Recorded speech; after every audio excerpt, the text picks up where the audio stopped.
నా శుభాకాంక్షలు తెలియజేస్తున్నా. ఉస్మానియా యూనివర్సిటీ అనే పదం తెలంగాణ పదానికి ప్రత్యామ్నాయ పదం. తెలంగాణ అన్న, ఉస్మానియా యూనివర్సిటీ అన్న, ఈ రెండు అవిభక్త కవల్పుల లాంటివి. ఈ మాట నేను చాలా అథారిటీతో మాట్లాడుతున్నా. 1917లో ప్రారంభించబడ్డ ఉస్మానియా యూనివర్సిటీ, ఏ నిజాం సర్కార్ ఈ ఉస్మానియా యూనివర్సిటీని ప్రారంభించిండో 1935 వచ్చే సమయానికి నిజాం నవాబును పొగుడుతూ పాడడం కాదు, ఉస్మానియా యూనివర్సిటీ గడ్డ మీద నుంచి దేశ స్వతంత్రం కోసం పాడుతున్న వందే మాతరాన్ని పాడి వినిపించిన పివి నరసింహారావు గారి ఈ గడ్డ మీద నుంచే, ఈ ఉస్మానియా యూనివర్సిటీ నుంచే ధిక్కార స్వరాన్ని వినిపించిండు.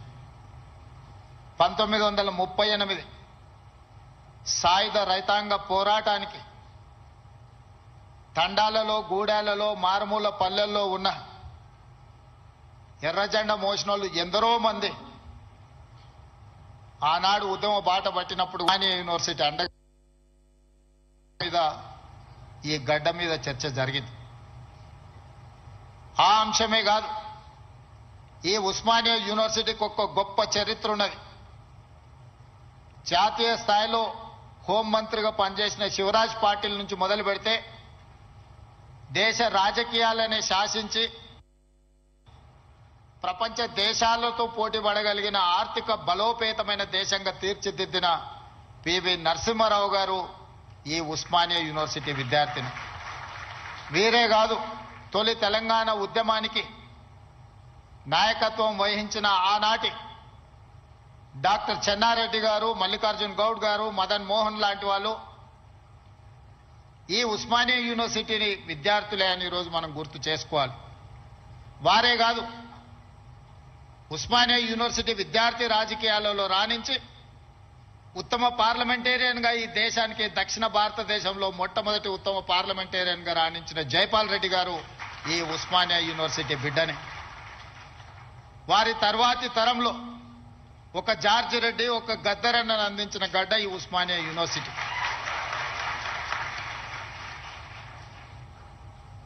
ఆ తర్వాత చాలా మంది ఈరోజు ఇక్కడ ఉన్న తెలంగాణ ఉద్యమంలో క్రియాశీలక భాగస్వామ్యం తీసుకున్న ఎంతో మంది విద్యార్థుల నుంచి ప్రొఫెసర్లుగా నుంచి తెలంగాణ సాధనలో తమ వంతు కర్తవ్యాన్ని నెరవేర్చిన వాళ్ళు ఈ గడ్డ మీద నుంచి ఇక్కడ చదువుకున్న వాళ్ళే, ఇక్కడ సమస్యల మీద చర్చించిన వాళ్ళే. తెలంగాణ సమాజానికి సమస్య వచ్చినా, తెలంగాణ సమాజానికి సంక్షోభం వచ్చినా, తెలంగాణ నలుమూలలో ఏ సమస్య వచ్చినా మొట్టమొదట చర్చ జరిగేది, మొట్టమొదట ఉద్యమానికి పునాది పడేది ఈ ఉస్మానియా యూనివర్సిటీ నుంచే. కేవలం ఉస్మానియా యూనివర్సిటీ చదువుకోవడానికి, ప్రభుత్వ ఉద్యోగాన్ని సాధించడానికి కాదు, ఈ తెలంగాణ సమాజమైన 4 కోట్ల ప్రజలకు ఏ సమస్య వచ్చినా ఆ సమస్య మాదిగా భావించి చదువుతో పాటు పోరాటాన్ని నేర్పిన ఉస్మానియా యూనివర్సిటీ ఈనాడు తెలంగాణ రాష్ట్ర సాధనలో రాజకీయ పార్టీలు, రాజకీయ నేతలు వైఫల్యం చెంది ఇక మా వల్ల కాదు అని కాడి కింద పడేసినప్పుడు ఉస్మానియా యూనివర్సిటీ విద్యార్థులు ఉద్యమ బాట పట్టిన తర్వాతనే ఈ తెలంగాణ రాష్ట్ర సాధన కళ సాకారమైంది. ఇక్కడున్న ప్రొఫెసర్ కోదండరామ్ గారు ఆనాడు పొలిటికల్ జేఏసీకి నాయకత్వం వహించి తెలంగాణ రాష్ట్ర కళను ఈరోజు మనం నిజం చేసుకున్నాం. ఆనాడు చాలా మంది చాలా రకాలుగా ప్రయత్నాలు చేశారు. ప్రతి ప్రయత్నంలో ఒక రాజకీయ ప్రయోజనంతో కూడుకున్న నిగూఢమైన ఒక ప్రణాళిక, ఆలోచన ఉండడం వల్ల ఆ రాజకీయ నాయకుల యొక్క రాజకీయ ప్రయోజనం కోసం ప్రయత్నం చేస్తున్నప్పుడు వాళ్ళని సంపూర్ణంగా సమాజం విశ్వసించలేదు. అందుకే తెలంగాణ రాష్ట్ర సాధన వాదాయి పడుతున్న సందర్భంలో ఉస్మానియా యూనివర్సిటీ విద్యార్థులు మలిదశ తెలంగాణ ఉద్యమంలో శ్రీకాంతాచారి అమరుడై మన అందరికీ ఒక హితబోధ, ఒక జ్ఞానోదయం కలిగించి శ్రీకాంతాచార్య అమరుడు అవ్వడం వల్ల శ్రీకాంతాచార్య కుటుంబానికి ఎలాంటి ప్రయోజనం లేదు. శ్రీకాంతాచార్య బతికుంటే గొప్పోడు అయి ఉండేవాడు, వాళ్ళ తల్లిదండ్రులకు ఎంతో కొంత సహాయం అందించి ఉండేవాడు. కానీ పాలకుల యొక్క ఆలోచనను, రాజకీయ పార్టీల యొక్క విధానాన్ని ప్రజల మధ్యన నిరసన తెలపడానికి తన ఆత్మ బలిదానం ఒక ఉత్ప్రేరకంగా పనిచేస్తుంది అని చెప్పి శ్రీకాంతాచారి మలి తెలంగాణ ఉద్యమంలో మొట్టమొదటి అమరుడై ఈ ఉస్మానియా యూనివర్సిటీ నుంచే తెలంగాణ ఉద్యమానికి పునాదులు పడ్డాయి. ఓ యాదయ్య ఉస్మానియా యూనివర్సిటీ గేటు దగ్గర నిటారుగా నిలబడి పెట్రోల్ పోసుకొని తగలబెట్టుకొని అగ్గిపుల్ల గీరితే కాల్తేనే అమ్మా అనే మనము యాదయ్య జై తెలంగాణ అని చెప్పి తెలంగాణ రాష్ట్ర సాధనలో సమిదై ఈ రోజు ఈ ఉస్మానియా యూనివర్సిటీలో ఒక ఈశాన్ రెడ్డి, ఒక వేణుగోపాల్ రెడ్డి ఈ ఉస్మానియా యూనివర్సిటీ నుంచే తెలంగాణ రాష్ట్రం సాధనలో సమిదలైన ఈరోజు చరిత్రలో మనం వాళ్ళని స్మరించుకోవాల్సిన అవసరం ఉన్నది. ఈ ఉస్మానియా యూనివర్సిటీ ఈ దేశానికి డాక్టర్లను, లాయర్లను, ఇంజనీర్లనే కాదు ఐఏఎస్లను, ఐపీఎస్లను అందించిన చరిత్ర ఈ ఉస్మానియా యూనివర్సిటీకి ఉంది. ఈ వేదిక మీద ఉన్న సిబి ఆనంద్ గారు 8991 ఈ ఉస్మానియా యూనివర్సిటీ విద్యార్థి 22 సంవత్సరాల వయసులోనే మొట్టమొదటి ప్రయత్నంలోనే ఐపీఎస్ సాధించిన యంగెస్ట్ ఐపీఎస్ ఆఫీసర్గా ఈరోజు డీజీపీ క్యాడర్లో హైదరాబాద్ కమిషనర్గా ఇక్కడి విద్యార్థి ఈ వేదిక మీద ఉన్నాడు అని అంటే ఈ ఉస్మానియా యూనివర్సిటీ ఎంత బలమైన పునాదులు వేసిందో తెలంగాణ నిర్మాణంలో ఈరోజు మనం గుర్తు చేసుకోవాలి. అందుకే మిత్రులారా, తెలంగాణలో ఏ సమస్య వచ్చినా, తెలంగాణ ప్రజలకు ఏ అవసరం వచ్చినా అండగా నిలబడే ఈ ఉస్మానియా యూనివర్సిటీ కళా విహీనమైపోయి వైస్ ఛాన్సలర్ల నియామకం జరగక, ప్రొఫెసర్లు రిటైర్ అయిపోతే ప్రమోషన్లు ఇవ్వక, అసోసియేట్ అసిస్టెంట్ ప్రొఫెసర్లను కాదు లెక్చరర్లను, నాన్ టీచింగ్ స్టాఫ్ను కూడా నియామకాలు చేయక కొద్ది కొద్దిగా క్యాన్సర్ లాగా ఈ ఉస్మానియా యూనివర్సిటీని నిర్వీర్యం చేసి తెలంగాణ సమాజానికి చైతన్యాన్ని అందించే ఈ ఉస్మానియా యూనివర్సిటీని కాల గర్భంలో కలిపేయాలని కుట్ర జరుగుతున్న సందర్భంలో ఖచ్చితంగా ఈ ఉస్మానియా యూనివర్సిటీ పూర్వ వైభవాన్ని మళ్ళీ ప్రారంభించాలి అనే ఒక గొప్ప ఆలోచనతోని నేను ముఖ్యమంత్రి అయిన మరుక్షణం ఉస్మానియా, కాకతీయ యూనివర్సిటీలతో పాటు అంబేద్కర్ ఓపెన్ యూనివర్సిటీ నుంచి మొదలు పెడితే యూనివర్సిటీలను అన్నిటిని కూడా చదువుకే కాదు సామాజిక చైతన్యానికి వేదికలు కావాలి. ఈ యూనివర్సిటీల వైస్ ఛాన్సలర్కి ఒక సామాజిక స్పృహతో పాటు సామాజిక చైతన్యం ఉన్న వాళ్ళని నియమించాలి అని చెప్పి సామాజిక న్యాయాన్ని చేయడమే కాదు, చేసి చెప్పడమే కాదు, చేసి చూపించినాం.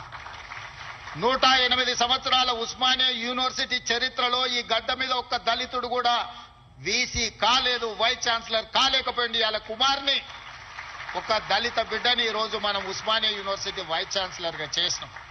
దళితుడని చెయ్యలే, ఆయనలో ఉన్న నైపుణ్యాన్ని, చదువును గుర్తించి చదువుకున్నవాడు ఈ సమాజానికి ప్రయోజకుడైతాడని చెప్పి ఈరోజు ఒక కుమార్ను వీసీగా నియమించడం జరిగింది.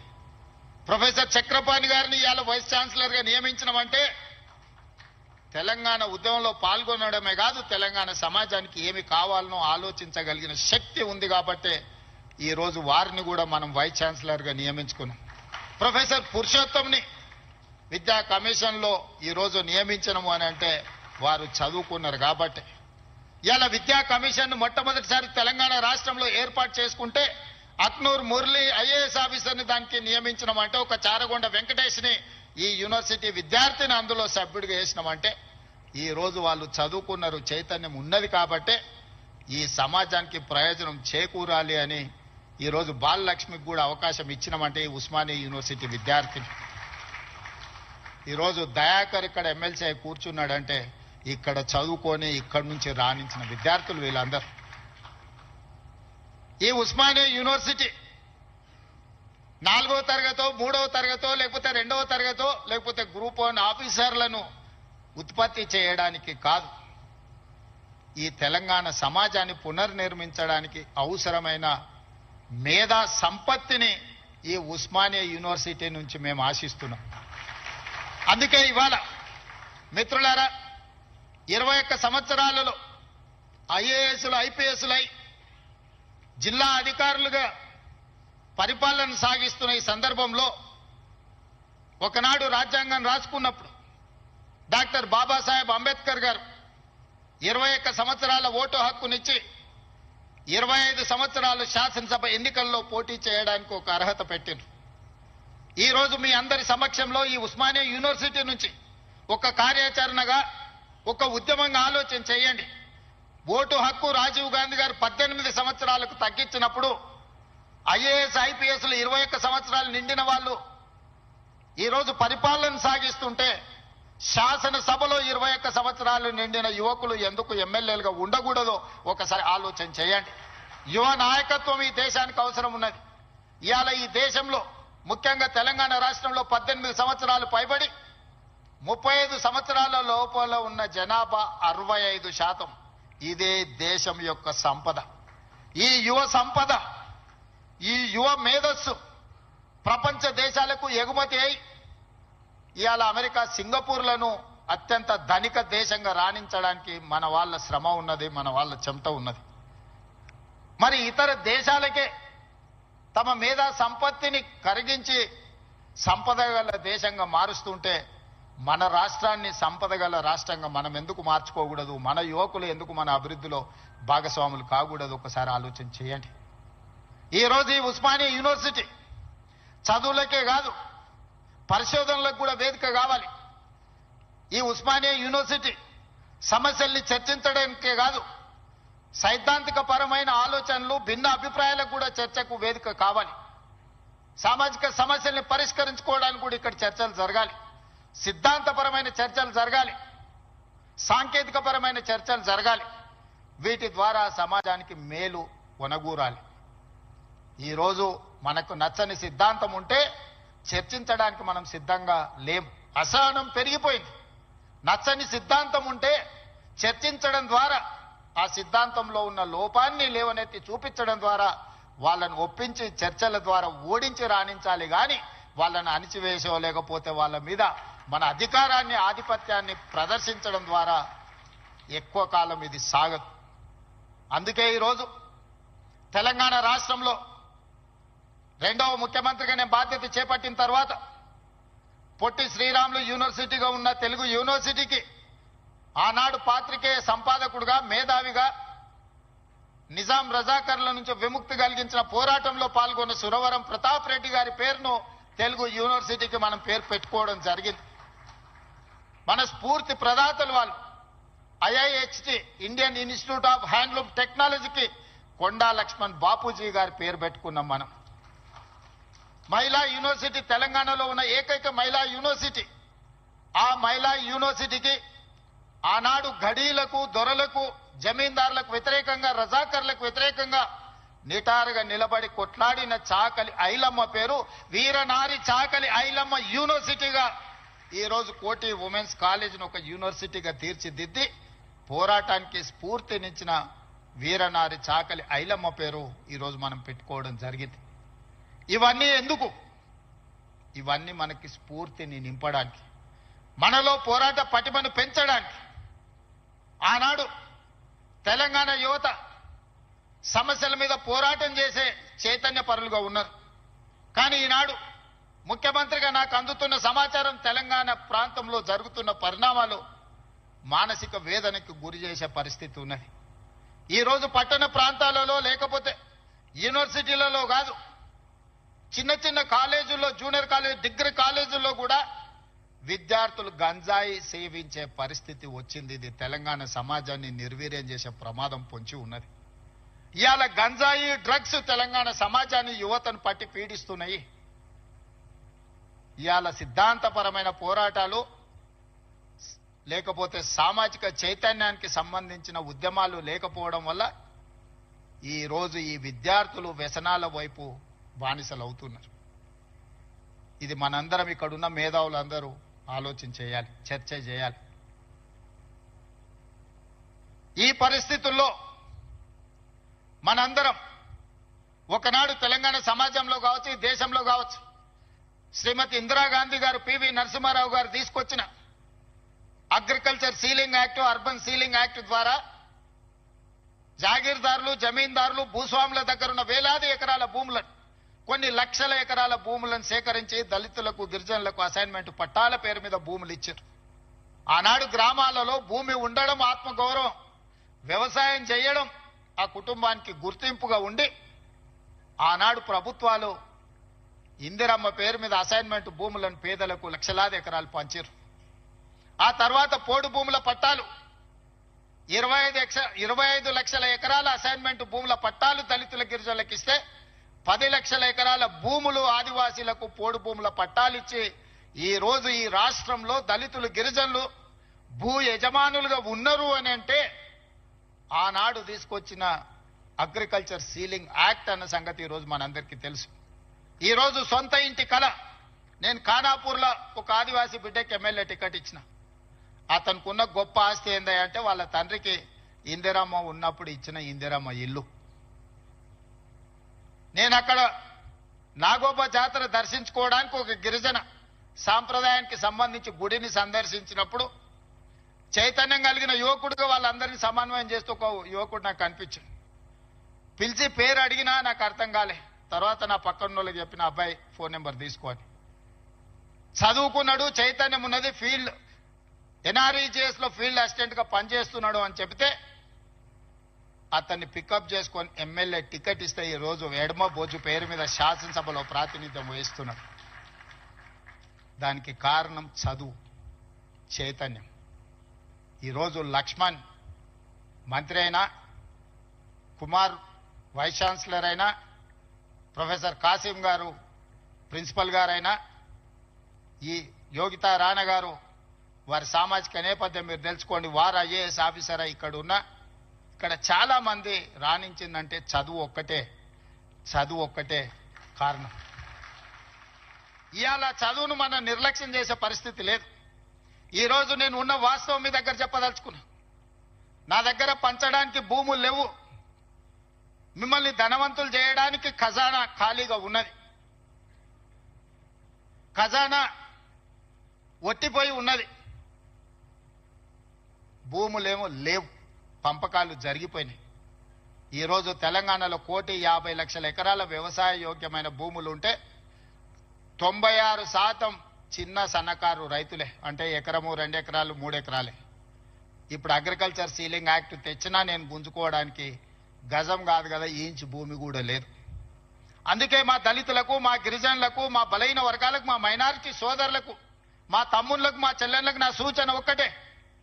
మీరు ధనవంతులు కావాలి, మీరు గొప్ప వ్యక్తులు కావాలి అని అంటే రాష్ట్ర ప్రభుత్వం పంచడానికి భూములు లేవు, నింపడానికి ఖజానా లేదు. మీకు నేను ఇవ్వగలిగింది విద్య ఒక్కటే, నాణ్యమైన విద్యనే. మీ తలరాతలను మారుస్తుంది. మీ తలరాతలు మారాలంటే మీరు చదువుకోవాలి. చదువు ఒక్కటే పరిష్కారం. చదువు ఒక్కటే మిమ్మల్ని గుణవంతులు చేస్తుంది, ధనవంతులను చేస్తుంది, శ్రీమంతులు చేస్తుంది. ఈ తెలంగాణ సమాజంలో మిమ్మల్ని భాగస్వాములను చేస్తుంది.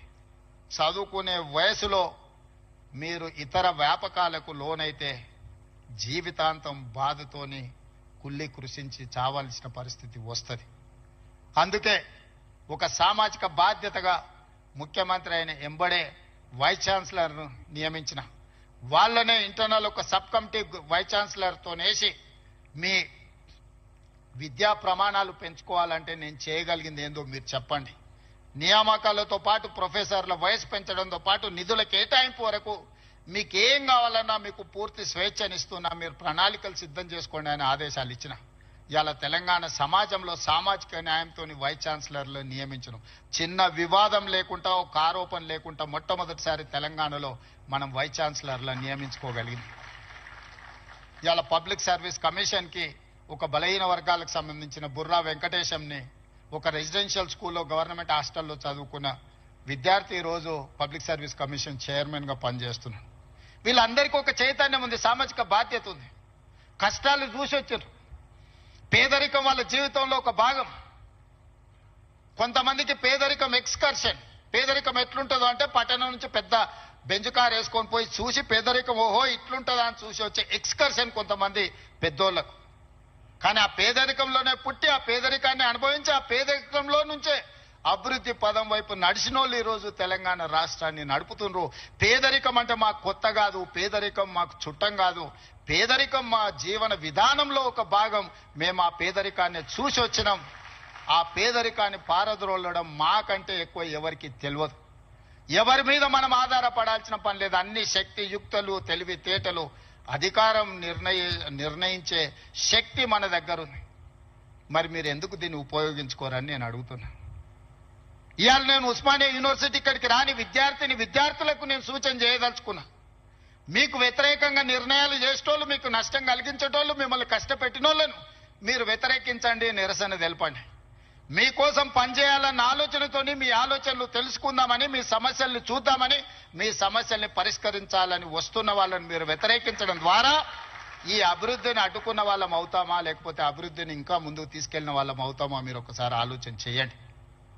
అందుకే ఈరోజు చాకలి ఐలమ్మ యూనివర్సిటీకి పేరు పెట్టడమే కాదు, 500 కోట్ల రూపాయలు ఇచ్చి అభివృద్ధి చేసి ప్రతి తెలంగాణ ఆడబిడ్డ చదువుకోవాలి, రాణించాలి అని చెప్పి చాకలి ఐలమ్మ యూనివర్సిటీకి 500 కోట్ల రూపాయలు నిధులు ఇచ్చి ఈ రోజు ఒక అద్భుతమైన పోటీ పడగలిగే యూనివర్సిటీగా తీర్చిదిద్దుతున్నాం.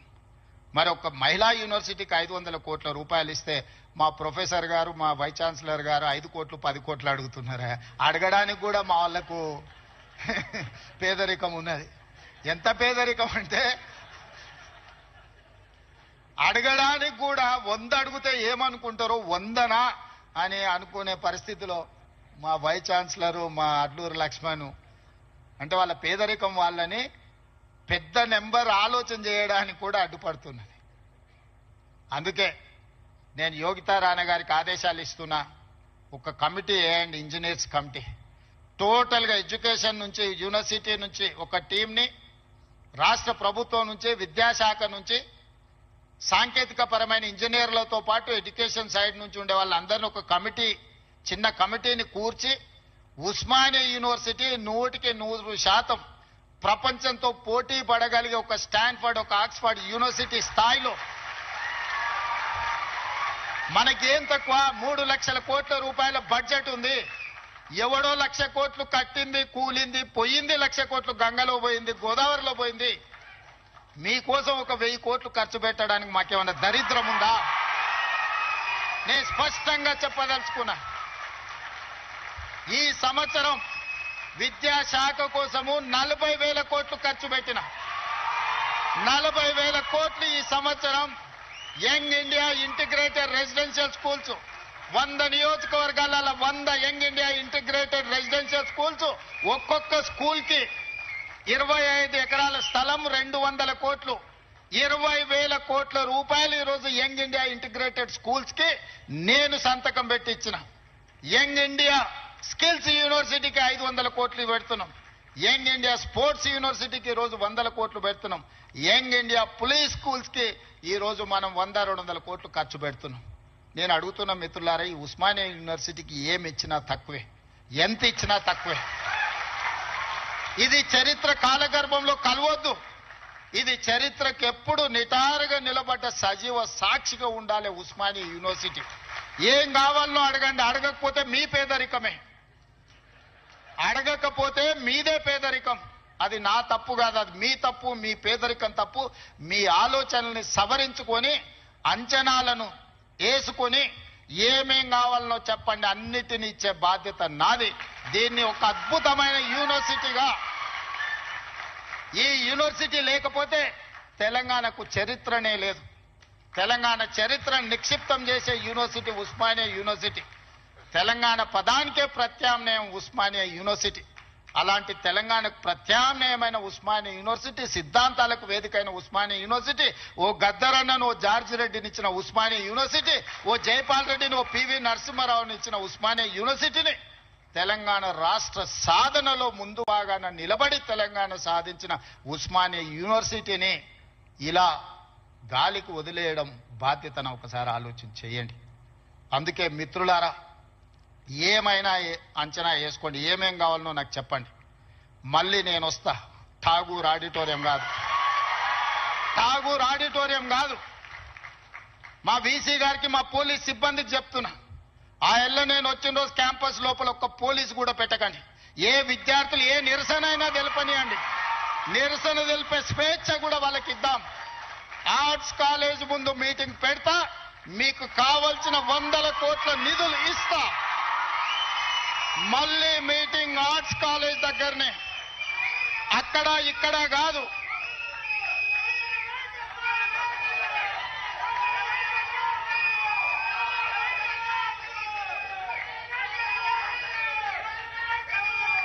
ఆర్ట్స్ కాలేజ్కి వచ్చిన రోజు డీజీపీ గారికి, సిటీ కమిషనర్ గారికి నేను ఆదేశాలు ఇస్తున్నా, ఒక్క పోలీస్ కూడా క్యాంపస్ లోపల ఉండొద్దు, నేను వస్తా. ఎవరు వీళ్ళు?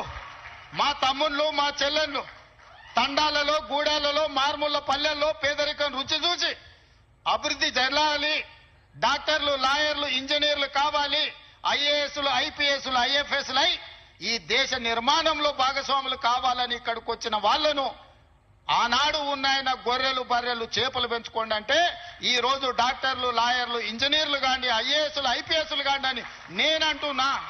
నేను రావద్దా?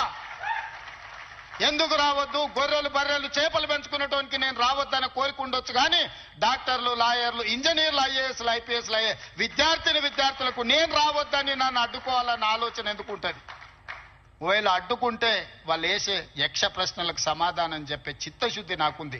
తెలివి ఉందా లేదా పక్కన పెడితే నాకు చిత్తశుద్ధి ఉంది.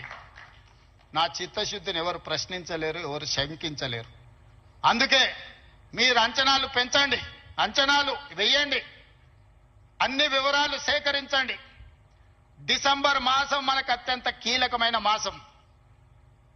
Miracle month is December. Christmas ని మిరకల్ మంత్ అంటారు, అద్భుతాలు జరిగే నెల అంటారు. డిసెంబర్ 9, 2009కి చరిత్ర పుటలలో ఒక గొప్ప పేజీ ఉన్నది. మొట్టమొదటి తెలంగాణ రాష్ట్ర ప్రకటన డిసెంబర్ 9, 2009 నాడు జరిగింది. అందుకే డిసెంబర్ నెల అంటే నాకు అత్యంత ఇష్టం. మళ్ళీ డిసెంబర్లో ఆర్ట్స్ కాలేజ్ దగ్గర మీటింగ్ పెట్టండి, నేను వస్తా. మీకేం కావాలో అక్కడికక్కడ అన్ని మంజూరు చేసి జీవో ఇచ్చిపోతా. మొత్తం లెక్క పెట్టండి, ఏం పనులు కావాలో నాకు చెప్పండి. అన్ని రిక్రూట్మెంట్స్ తో సహా మీరు ప్రణాళికలు చేసుకోవాల్సింది. నేను మంజూరు చేసేదే నా బాధ్యత. పబ్లిక్ సర్వీస్ కమిషను ఆనాడు గ్రూప్ 1 పరీక్షా పత్రాలు జిరాక్స్ సెంటర్లలో పల్లి బఠానీల కింద అమ్ముకుంటే పబ్లిక్ సర్వీస్ కమిషన్ ని ప్రక్షాళన చేసి కొత్తగా నియమించి పరీక్షలు నిర్వహించి దాదాపుగా 85% ఎస్సీ, ఎస్టీ, బీసీ మైనారిటీలు ఈరోజు సెలెక్ట్ అయ్యే పరిస్థితి ఉంటే కొంతమంది అడ్డుకోవాలని కోర్టుకెళ్లి స్టే తీసుకొచ్చి సంవత్సరాల కొద్దీ 2011లో పబ్లిక్ సర్వీస్ కమిషన్ గ్రూప్ 1 పరీక్షలు జరిగితే 2025 వరకు మళ్ళీ పరీక్షలు జరగలేదు. 14-15 ఏళ్ల తర్వాత నేను పరీక్షలు నిర్వహిస్తే ఫలితాలను ప్రకటించకుండా అడ్డుకుంటారు. విద్యార్థులారా మీరు ఆలోచన చేయండి. 60,000 ప్రభుత్వ ఉద్యోగాలు ఒక్కొక్కరి తలలు లెక్కబెట్టి ఎల్బీ స్టేడియంలోనే వాళ్ళ కుటుంబాలు, వాళ్ళ తల్లిదండ్రులను పిలిచి నియామక పత్రాలు అందించి 60,000 ప్రభుత్వ ఉద్యోగ ఖాళీలను మొదటి సంవత్సరంలోనే భర్తీ చేసిన. విద్యను పెంచాలి, విద్యను పంచాలి అని 11,000 మంది టీచర్లను 55 రోజుల్లో నోటిఫికేషన్ వేయడమే కాదు, రిక్రూట్ చేసి నియామక పత్రాలు అందించిన తెలంగాణ రాష్ట్రంలో కొన్ని కారణాల వల్ల ఎస్సీ కేటగరైజేషన్, ఇతర అంశాల వల్ల రిక్రూట్మెంట్ ను వాయిదా పెట్టినా ఈ రోజు ఆ సమస్యను పరిష్కరించుకొని దాదాపు ఇంకో 40,000 ఉద్యోగాలను రాబోయే 6 నెలల నియామకాలు చేపట్టి 2.5 సంవత్సరాలు పూర్తి చేసుకునే లోపల 1,00,000 ఉద్యోగాలు భర్తీ చేయాలి ప్రభుత్వంలో అని ప్రయత్నం చేస్తున్నా. ఇతర దేశాలు, ఇతర రాష్ట్రాలు పర్యటించి పెట్టుబడులు తెచ్చి ప్రైవేట్లో దాదాపుగా 20 నెలల 1,50,000 ఉద్యోగాలు ఈరోజు ప్రైవేటు రంగంలో మనం కల్పించినాం. ఈరోజు తెలంగాణ రాష్ట్రము అభివృద్ధి చెందిన రాష్ట్రంగా ఈరోజు వేగంగా ప్రయాణం చేస్తుంది. Self collection of revenue, law and order, policing ప్రతిదీ దేశంలోనే నెంబర్ 1 రాష్ట్రంగా ఈరోజు కేంద్ర ప్రభుత్వం గుర్తించింది. నేను చెప్పట్లేదు, కేంద్ర ప్రభుత్వం నివేదికలు చెప్తున్నాయి. శాంతి భద్రతలను కాపాడటం నుంచి మొదలు పెడితే ఈరోజు నిత్యావసర వస్తువుల ధరలను నియంత్రించడంలో ఇన్ఫ్లేషన్లో కూడా Telangana is lowest inflation state in the country 1.5.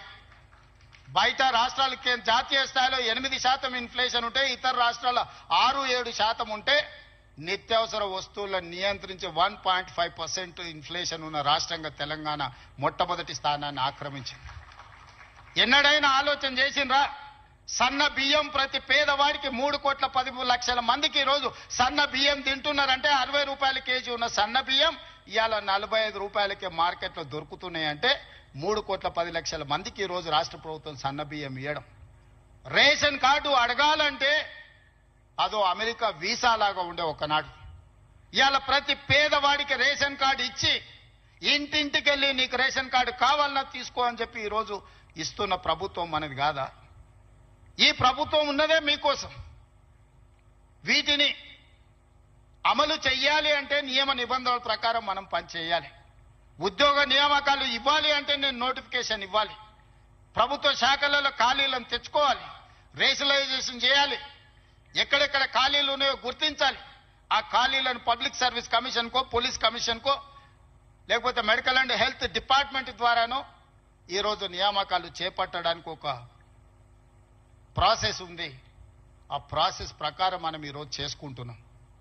ఒకనాడు నోటిఫికేషన్ల కోసం మీరు ధర్నాలు నిరసనలు చేసేది.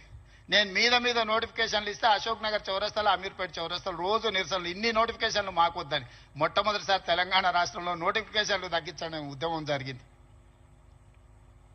అందుకే మిత్రులారా, మీకు అనుమానాలు ఉంటే నివృత్తి చేస్తా. కొన్ని రాజకీయ పార్టీలకు కొంతమందికి అధికారం పోయినా కడుపుమంట ఉంటుంది, బాధ ఉంటుంది, దుఃఖం ఉంటుంది, ఆవేదన ఉంటుంది. కొడుకులను ఏమేమో చేద్దాం అనుకుంటే ఎందుకు కాకుండా పోతురని తండ్రికి ఆవేదన ఉంటుంది. ఆవేదనతో ఆరోగ్యం కూడా దెబ్బతింటుంది. మీరు వాళ్ళ ఉచ్చులో పడితే ఎట్లా? నేనెవరినే? మీరు అందరు కలిసి చేస్తేనే ముఖ్యమంత్రి అయినా కదా. నేను ఆకాశం నుంచి ఊడిపడ్డానా? అమెరికా నుంచి వచ్చినా? ఏం నుంచి వచ్చినా? నల్లమల్ల అడవుల నుంచి, కొండారెడ్డిపల్లి నుంచి వచ్చిన గా ప్రొఫెసర్ కాసింది మాది పక్క ఊరే. మీ ఊరు నుంచి, మీ దగ్గర నుంచి గవర్నమెంట్ స్కూల్లో చదివి మీతో పాటు 20 ఏళ్ళు ఉండి జడ్పీటీసీగా, ఎమ్మెల్సీగా, ఎమ్మెల్యేగా, ఎంపీగా 20 సంవత్సరాలు మీతో పాటు ఉండి, మీతో పాటు పెరిగి, మీతో పాటు మీరు ఆశీర్వదిస్తేనే ఈరోజు తెలంగాణ రాష్ట్రానికి ముఖ్యమంత్రి అయినా. చదువుకోవడానికి గుంటూరు పోలేదు, లేకపోతే పూనా పోలేదు, లేకపోతే అమెరికా పోలే. నేను చదివింది ఇక్కడనే, పెరిగింది ఇక్కడనే, ఎన్నికైంది ఇక్కడనే. మా తాతలు ముత్తాతలు ఎవరు పెద్ద పెద్ద పదవులలో లేరు. మా నాయన పేరు చెప్పి నేను ఇక్కడికి రాలేదు. కష్టపడి మీరు ఆశీర్వదిస్తే ఇక్కడికి వచ్చిన. చెట్టు పేరు చెప్పి చింతకాయలు అమ్మదలుచుకోలేదు నేను. కొంతమంది చెట్టు పేరు చెప్పి అమ్ముకునే ప్రయత్నం చేస్తారు. అట్లాంటి వాళ్ళని చూస్తున్నాం. వాళ్ళకి బాధ ఉంది, దుఃఖం ఉంది, కోపం ఉంది. ఎందుకంటే ఉన్న పదంగా ఒక రైతు బిడ్డ ముఖ్యమంత్రి అయితే ఎట్లా? దొరల చేతులు ఉండాల్సిన పెత్తనం పేదోళ్ళ చేతులకు పోతే ఎట్లా అని వాళ్ళకి ఆవేదన ఉంటుంది. అర్థం చేసుకోవచ్చు వాళ్ళ ఆవేదన ఏందో. అట్లాంటి వాళ్ళ ఉచ్చుల పడకండి. సమస్య ఉంటే నాకు చెప్పండి. నా మంత్రులందరూ అందుబాటులో ఉన్నారు. మీ మంత్రి లక్ష్మణ్ ఎవరే? మీ మధ్యలో ఉండేటోడే కదా. పొన్నం ప్రభాకర్ ఎవరే? విద్యార్థి రాజకీయాల నుంచి వచ్చినోడే కదా. ఏ పేరైనా తీసుకోండి. ఈరోజు నా మంత్రివర్గంలో ఉన్నోళ్ళు మీకు అందుబాటులో ఉండనోళ్ళ? మీరు కలిస్తే చెబితే విననోళ్ళ? ఇవాళ ప్రొఫెసర్ కోదండరామ్ గారిని ఎమ్మెల్సీగా చేసినాం. ఎందుకు? మీ సమస్యలు విని చట్టసభలలో ప్రస్తావిస్తాడని. కుట్ర చేసి సుప్రీంకోర్టుకి వెళ్ళి కొట్టేపించారు. నేను మళ్ళీ చెప్తున్నా, సార్ 15 రోజులు మళ్ళీ ఎమ్మెల్సీకి పంపుతాం. ఎవడడ్డం వస్తాడో చూద్దాం. ఎందుకంటే ప్రజాస్వామికంగా ప్రజల సమస్యల్ని ప్రస్తావించే వాళ్ళు చట్టసభలో ఉండాలనేది నా ఆలోచన. అలాంటి వాళ్ళని నువ్వు పంపించినప్పుడు వాళ్ళకు కూడా పదవి ఉండొద్దని సుప్రీంకోర్టు వరకు పోయి కోట్ల రూపాయలు పెట్టి పెద్ద పెద్ద న్యాయవాదులను తీసుకొచ్చి ప్రొఫెసర్ కోదండరామ్ సార్ని ఎమ్మెల్సీగా తొలగించారు. ఏం పైశాచికానందం ఇది? ఏం శునకానందం? సార్ ఒక్కడు ప్రొఫెసర్గా ఉంటే తప్ప, ప్రొఫెసర్ గారు ఎమ్మెల్సీగా ఉంటే తప్ప? మీ ఇంటిల్లి పాదు మంత్రులు ఉండొచ్చు, ముఖ్యమంత్రి ఉండొచ్చు, ఎమ్మెల్సీలు ఉండొచ్చు, ఎంపీలు ఉండొచ్చు, అన్ని మీ కుటుంబం ఉండొచ్చు. కానీ పొలిటికల్ చేసి చైర్పర్సన్గా పనిచేసిన కోదండరామ్ గారు ఒక ఎమ్మెల్సీ ఉంటే మీ దుఃఖమేందని అడుగుతున్నా. నా మీద తీటుందంటే నేను అర్థం చేసుకుంటా. ఆ సార్ ఏందే పాపం, ఇంటి తలుపులు వలగొట్టినా ఏమనలే సారు. నేనైతే చెంపలు వలగొడుతుంది. ఆయనను కూడా ఉండొద్దు ఎమ్మెల్సీ గాని అంటే ఎట్లాంటి ఆలోచనలతో ఉన్నారో ఒకసారి ఆలోచన చేయండి. నేను కాకుండా ఇంకెవరైనా ఉంటే కుమార్ గారు వైస్ ఛాన్సలర్ అవుతుండేనా? మీరు చెప్పండి, మీరు ఆలోచన చేయండి. జానయ్య గారు అక్కడ అవుతుండేనా వైస్ ఛాన్సలరు? ఈ సామాజిక చైతన్యం ఆనాడు దయాకర్ ఉద్యమంలో యాక్టివ్గా ఉన్నాడు కదా. 10-12 ఏళ్ళు పాపం ఏది రాకుండా అందరు అడ్డం పడ్డారు కదా. ఇవాళ ఎమ్మెల్సీ అయ్యాడు కదా దయాకర్ కూడా. ఇవన్నీ ఎందుకు అవుతున్నాయి? బాలలక్ష్మి మీ బిడ్డనే కదా, మీ యూనివర్సిటీలో పెరిగిన అమ్మాయే కదా. ఈరోజు ఈ రాష్ట్ర ప్రభుత్వాన్ని నడిపే దాంట్లో భాగస్వామి అయింది కదా. నేను మీకు విజ్ఞప్తి చేసేది ఒకటే, అపోహలకు లోన్ కాకండి. అబద్ధాల సంఘాలు ఉంటాయి, దానికి అధ్యక్షులు ఉంటారు, తండ్రి కొడుకులు. ఆ అబద్ధాల సంఘం చెప్పి అబద్ధాలను మీరు నమ్మకండి. ఈ అబద్ధాల సంఘము ఊరంతా వాట్సాప్ అని, సోషల్ మీడియా అని, ఆ మీడియా అని అడ్డగోలుగా సంపాదించింది ఖర్చు పెట్టి అబద్ధాలన్నిటిని కూడా అందులో పెట్టి ఈ మనం పిల్లలందరూ కష్టపడి సాంకేతిక నైపుణ్యంతో ఏఐ తెస్తే ఏఐ పెట్టి సెంట్రల్ యూనివర్సిటీ దగ్గర ఏనుగులు సింహాలు ఉన్నాయి, వాటిని మేము చంపుతున్నామని పెట్టారు. తెలంగాణలో ఏనుగులు అనేటివే లేవయా, సింహాలు అనేటివే లేవు. మానవ రూపంలో ఉన్న మృగాలు ఉన్నాయి, అవి ఫామ్ హౌస్లలో ఉన్నాయి. వాటిని నిర్బంధించడానికి వలలేయండి. మదర్ ట్రైన్లను బంధించడానికి గోతులు దవ్వండి. లేని ఏనుగులను, లేని సింహాలను సెంట్రల్ యూనివర్సిటీలో ఉన్నాయి, వాటిని నేను చంపేస్తున్నా అని చెప్పి సోషల్ మీడియాలో ఏ ఆర్టిఫిషియల్ ఇంటెలిజెన్స్ ను ఉపయోగించి అతి తెలివితేటలన్నీ ప్రదర్శించి అడ్డుకున్నారు. ఎంతకాలం అడ్డుకుంటారు? ఏది ఇష్టం లేదు వాళ్లకు. ఏదన్నా మనం వచ్చినాక చేస్తా అన్నది ఏదన్నా ఇది మంచిగా ఉంది, ఇది బాగుంది అన్నారా? గంజాయి డ్రగ్స్ ను నిర్మూలించడానికి ఈగల్ ఫోర్స్ అని తెచ్చినాం. అది ఎందుకయ్యా రద్దు చేయండి అన్నారు. చెరువుల పేరు మీద, ఫామ్ హౌస్ల పేర్ల మీద చెరువులు ఆక్రమించుకొని గండిపేట, ఉస్మాన్ సాగర్, హిమాయత్ సాగర్లను ఆక్రమించుకొని పెద్ద పెద్ద ఫామ్ హౌస్లు కట్టుకుంటే కూలగొట్టడానికి హైడ్రా తెచ్చిన. లేదు హైడ్రాని కూలగొట్టినరా అంటారు. మన వరదలు వచ్చినప్పుడు సామాన్యులు చెప్తారు, సార్ మా ఇళ్ళకి నీళ్ళు వచ్చినాయి, మా టీవీలు, ఫ్రిడ్జులు, మంచాలు, మా ఆస్తి అంతా తడిచిపోయింది, ఏం చేయాలి సార్ అని. సన్న బియ్యం ఇస్తే ఇచ్చేదే లేదండి, రేషన్ కార్డు ఇస్తే వద్దండి. ఏది చేసినా వద్దంటురు. ఈ వద్దనేటోళ్ళని ఏమనాలో మీరే చెప్పుర్రి. ఏదన్నా ఒక్కటన్నా అభినందించినా 20 నెలల్లో అన్ని ఇచ్చిపెట్టుండ్రి. వైస్ ఛాన్సలర్ నియమించిన మంచి పనే కదా, రిక్రూట్మెంట్ ఇవ్వమని అనుమతించిన మంచి పనే కదా. గలీజ్ అలవాట్లు ఉన్న గంజాయి డ్రగ్స్ ను రద్దు చేయాలి, ఈపులు ఇరగొట్టాడని చెప్పిన అది అయితే మంచి పనే కదా. ఇవి కూడా అభినందించకుండా నన్ను తిడుతున్నారంటే వాళ్ళ ఉద్దేశం ఏంది, వాళ్ళ దుఃఖం ఏంది? మీకు వాళ్ళతో ఉన్న లాలుచేంది? గంజాయి అమ్మేటోళ్ళతోని, డ్రగ్స్ అమ్మేటోళ్ళతోని. దీపావళి పండుగ కంటే దావత్ చేసుకున్నాడంట బామర్ది. మేము దీపావళి పండుగకు చిచ్చుబుట్లు కాల్చుకుంటే వాళ్ళు సారా బుట్లు పెట్టుకొని దావత్ చేసుకున్నాం. అందులో పట్టుకుంటే డ్రగ్స్ తీసుకున్నాడు దొరికిండు. అట్లెట్లా పట్టుకుంటారు అంటాడు. అంటే డ్రగ్స్ తీసుకుంటే పట్టుకోవద్దా? మీరే చెప్పుర్రి. వద్దు అని అంటే వదిలిపెడదాం. మరి మీరు అందరు కలిసి తీర్మానం చేస్తే గంజాయి డ్రగ్స్ తీసుకోవచ్చు, మనం ఏమనొద్దు. తెలంగాణ రాష్ట్రంలో వాళ్ళు చెప్పినట్టు మరి అట్లాంటి రాజ్యాంగం ఏదైనా ఉంటే నాకు చూపిరు.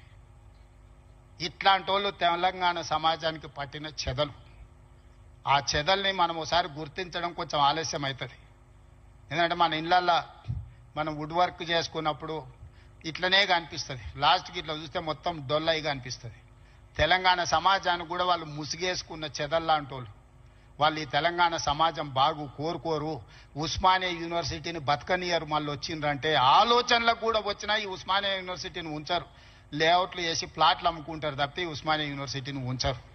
ఎందుకంటే చదువుకోవద్దు. వాళ్ళ ఏకైక కుట్ర ఒక్కటే, గొల్లోళ్ళు గొర్రెలు పెంచుకోవాలి, మాదిగోళ్ళు చెప్పులు కుట్టుకోవాలి, గౌన్లోళ్ళు ఈదులు గీసుకోవాలి, ముదిరాజులు చేపలు పట్టుకోవాలి, వాళ్ళు మాత్రం దొరలు మాత్రం రాజ్యాలు ఏలుకోవాలి. గింతనే సింపుల్ ఫిలాసఫీ వాళ్ళది.